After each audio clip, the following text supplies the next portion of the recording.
ان الحمد لله والصلاة والسلام على رسول الله اما بعد فاعوذ بالله من الشیطان الرجیم بسم اللہ الرحمن الرحیم ولا تقربوا الزنا انه كان فاحشا وساء سبیلا۔ رب ارشاد فرماتا ہے اور زنا کے قریب نہ جاؤ، بے شک وہ بے حیائی ہے اور برا راستہ ہے۔ آج ہمارے معاشرے میں زنا کاری بدکاری کا دورہ ہے۔ عریانیت اور فحاشی بام عروج کو پہنچ چکی ہے۔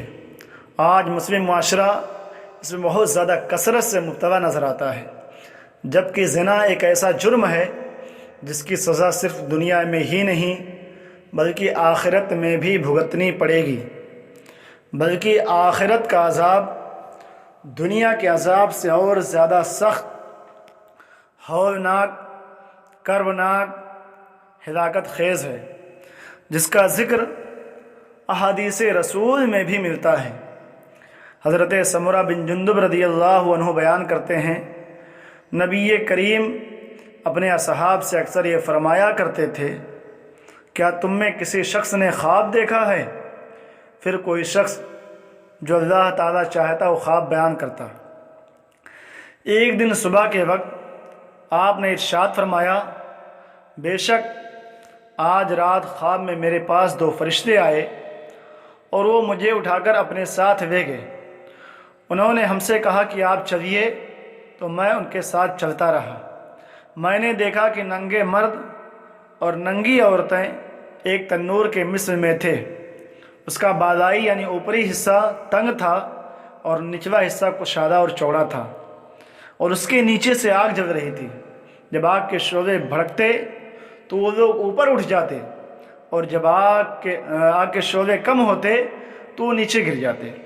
سرکار ارشاد فرماتے ہیں کہ یہ سلسلہ یوں ہی چلتا رہا، جاری رہا۔ میں نے فرشتوں سے پوچھا کہ آخر یہ کون لوگ ہیں جو اس دردناک عذاب خداوندی میں مبتلا ہیں؟ تو فرشتوں نے برجستہ جواب دیا کہ وہ زانی مرد اور عورتیں ہیں۔ خیال رہے تنور کسے کہتے ہیں؟ تنور اسے کہتے ہیں جس میں روٹی پکائی جاتی ہے۔ اللہ اکبر، کتنی کڑی سزا ہے۔ ہمارا جسم اتنا نرم و نازک ہے کہ دنیا میں آگ کی ایک چھوٹی سی چنگاری کو بھی برداشت نہیں کر پاتا ہے۔ آخرت میں اس تنور کے شعلے کو کیسے برداشت کر پائے گا؟ یقیناً ہمارے جسم جل کر خاکستر ہو جائے گا، چھلنی ہو جائے گا۔ دوستو، اس کبیرہ گناہ کی اور بھی سخت سزائیں ہیں۔ اللہ اکبر، ہمیں اپنے نفس کا محاسبہ کرنا چاہیے۔ ان عذابات کو پیش نظر رکھتے ہوئے اپنے بدن کی کمزوری اور ناتوانی پر ذرا غور کرنا چاہیے کہ ہمارے جسم کا ہر ایک عضو کس قدر نازک ہے۔ مثلا ہماری آنکھیں جو عام حالات میں ہمیں کافی دور تک کے مناظر دکھا دیتی ہیں، اگر ہم کبھی دھوپ سے اٹھ کر اچانک کسی کمرے میں چلے جائیں تو یہ اتنا بے بس ہو جاتی ہے کہ بالکل قریب کی چیز بھی نہیں دیکھ پاتی۔ اسی طرح کبھی ریت وغیرہ کا ہلکا سا ذرہ ان میں پڑ جائے تو اس کے سبب ہونے والی چبھن ہمارے پورے وجود کو تڑپا کر رکھ دیتی ہے۔ ہمارے کان اس قدر نازک ہیں کہ اگر ان میں چھوٹا سا کیڑا گھس جائے یا ان میں ورم وغیرہ ہو جائے تو اس کی تکلیف سے ہماری راتوں کی نیندیں برباد ہو جاتی ہیں۔ ہماری زبان جس کی مدد سے ہم مختلف قسم کی چٹپٹی اور دیگر اشیاء خوردنی اپنے معدے میں اتارتے ہیں اور مسلسل بول بول کر بعض اوقات دوسرے لوگوں کو کوفت اور پریشانی میں ڈال دیتے ہیں، مبتلا کر دیتے ہیں۔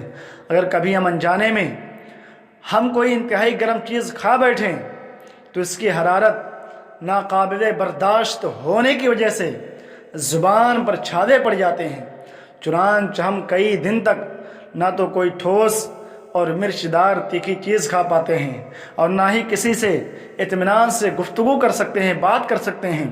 ہمارے پاؤں جن کے ذریعے ہم روزانہ طویل فاصلے طے کرتے ہیں، اگر یہ بھولے سے کسی گرم انگارے پر جا پڑیں یا کسی وجہ سے زخمی ہو جائیں تو ہمارا چلنا پھرنا دشوار ہو جاتا ہے۔ ہمارے ہاتھ جن کی مدد سے ہم کپڑے پہننے، کھانا کھانے، لکھنے، ڈرائیونگ اور دیگر کام سر انجام دیتے ہیں، اگر ان پر ذرا سی خراش آ جائے یا فنسی وغیرہ ہو جائے تو ہمیں کتنی دقت کا سامنا کرنا پڑتا ہے، بلکہ ہمارا پورا وجود ہی انتہائی نازک اور حساس ہے کہ اگر اس کا درجہ حرارت معمولی سا بڑھ جائے یا ہمارے سر میں ہلکا سا درد ہو جائے تو ہم بستر سے لگ جاتے ہیں، بستر عدالت پر دراز ہو جاتے ہیں۔ اسی طرح ہمارے رگوں میں دوڑنے والے خون کی رفتار میں ذرا سی کمی و بیشی ہو جائے تو بلڈ پریشر کے اس مرض کے نتیجے میں ہمارے روزمرہ کے معمولات بے حد متاثر ہوتے ہیں۔ اگر خدا ناخواستہ کوئی ہمارے سینے میں خنجر یا پستول کی گولیاں اتار دے یا بالفرض کوئی گاڑی ہمیں کچل ڈالے تو تکلیف کی شدت سے پہلے تو ہم بے ہوش ہو جائیں اور پھر غالباً ہماری ہوش اور ہماری لاش ہی دیکھنے کو ملے، ہوش اڑ جائے، تاب نہ لا سکیں، نتیجتاً ہمیں لاش ہی دیکھنے کو ملے۔ پیارے اسلامی بھائیوں، یاد رکھو یہ تو دنیا میں لاحق ہونے والی تکالیف کی چند مثالیں تھیں، لیکن ذرا تصور کرو کہ اگر ہمیں جہنم میں ڈال دیا گیا، اگر ہمیں جہنم کے گرم انگاروں میں اور شعلوں میں ڈال دیا گیا تو ہمارے نرم و نازک بدن اس کے ہولناک عذابات کو کس طرح برداشت کر پائے گا؟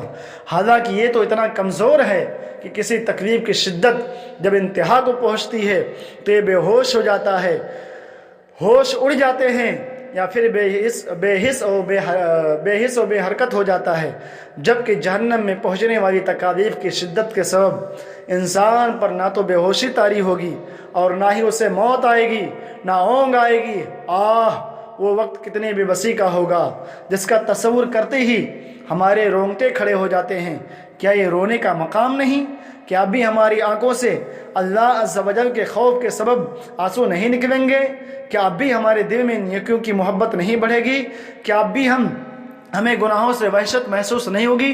کیا اب بھی ہم زنا کاری جیسی عظیم بلا سے چھٹکارا حاصل نہیں کریں گے، اس سے توبہ نہیں کریں گے؟ اگر رحمت خداوندی شامل حال نہ ہوئی تو ہمارا کیا بنے گا؟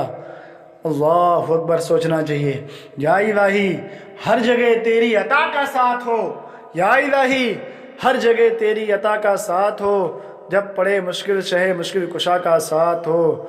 یا الہی بھول جاؤں نزا کی تکلیف کو، شادی دیدار حسن مصطفیٰ کا ساتھ ہو۔ یا الہی گرمی محشر سے جب بھڑکے بدن، دامن محبوب کی ٹھنڈی ہوا کا ساتھ ہو۔